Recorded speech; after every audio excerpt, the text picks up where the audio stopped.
So, look, that's an interesting one. But let's go to Pisces, the last one of the signs, and an eclipse in Pisces. Nearly feels like we've just had one now, but no, even though it was in Aries, because of that Mars, Saturn, and the retrograde Mercury. Mars, Saturn being in Pisces as the ruler of it, it makes it feel a little bit Piscean in its nature. But a true, what do you call it, eclipse in Pisces, where would you... What we're doing now is prematurely talking about it, because that's where...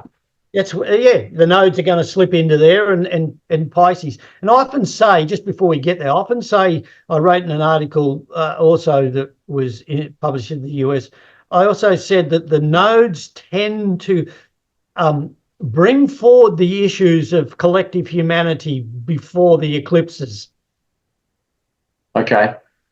You know, the North Node slips away into Pisces, and then we have the eclipse. It brings the flavor of what we're going to deal with, if you like. Yep. Okay.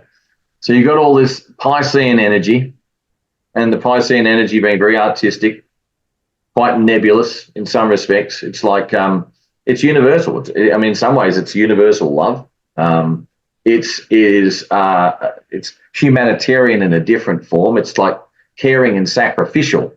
I'm going to give something up. I'm going to be a priest or a nun. Yes, exactly. Or I'm going to, devotion. Devotion's the word I was looking for. Exactly.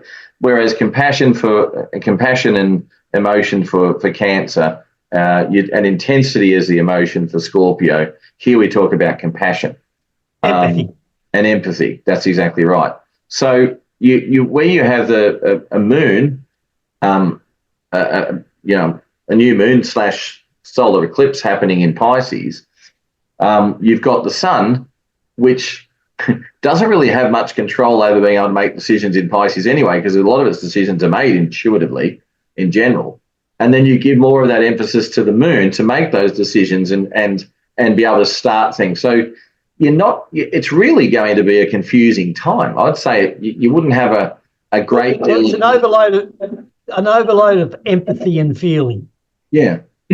So would it be best to say that anything you're doing at that point in time, be wary that you might be being overly empathetic or overly sympathetic to a situation that may not need it. You also got to be careful about indulgences in drugs or alcohol or other things that may be of a negative. Also, swimming, escapism, water, and escapism of any kind. That's right. With this one coming up, are we likely to see some sort of events associated to water, for example? Yeah, look, absolutely. In that sense, I would put it as the refugees. Okay, from a global point of view. From a global perspective, it's the refugees. We are moving towards that from my perspective. So where's the Lord of that going to be at the time? Jupiter. Well, Jupiter's going to move into Gemini and then into Cancer.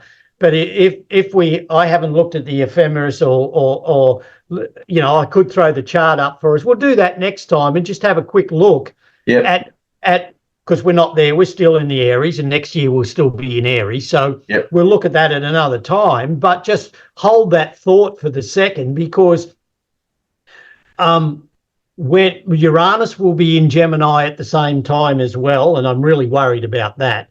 But and why are you worried about Uranus and Gemini?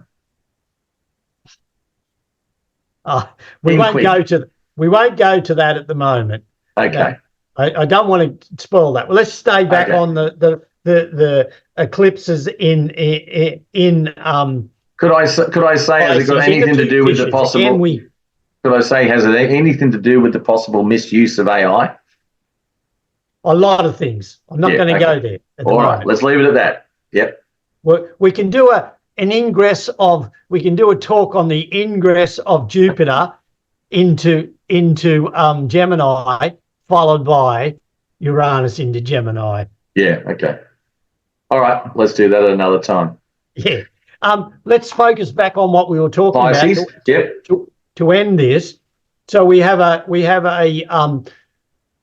Piscean sun who is quite knowledgeable, incredibly intuitive because it's water and no boundaries, so the thoughts are always there and inducive. But when we have the eclipse there, we're leaning way too much on the emotional side.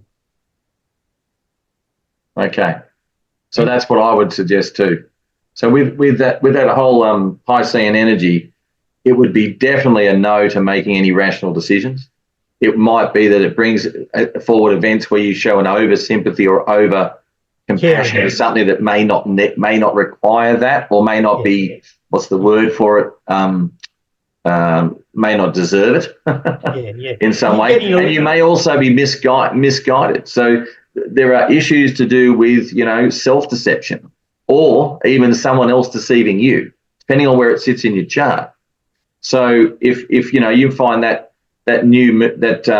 eclipse is happening exactly opposite your Venus, and all of a sudden you come home saying to your parents, "Oh, look, I've just found a new partner. Isn't she wonderful?" Right? I'd be going, let's just give this a bit of time. Yeah. Or isn't he wonderful? I was using she being Venus, But yes, it could be a he if it's a girl's chart. Absolutely, it could be always an he, or it could be either sex. Who knows? But pronouns are appropriate these days, mate. Yep.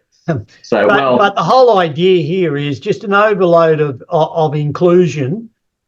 That's right. Based upon not a logical reasoned out something that's logically reasoned out. So we need to be careful, in particular in Pisces, about how we might think about those decisions that we make to include things that are really loaded full of compassion and just So. Yeah.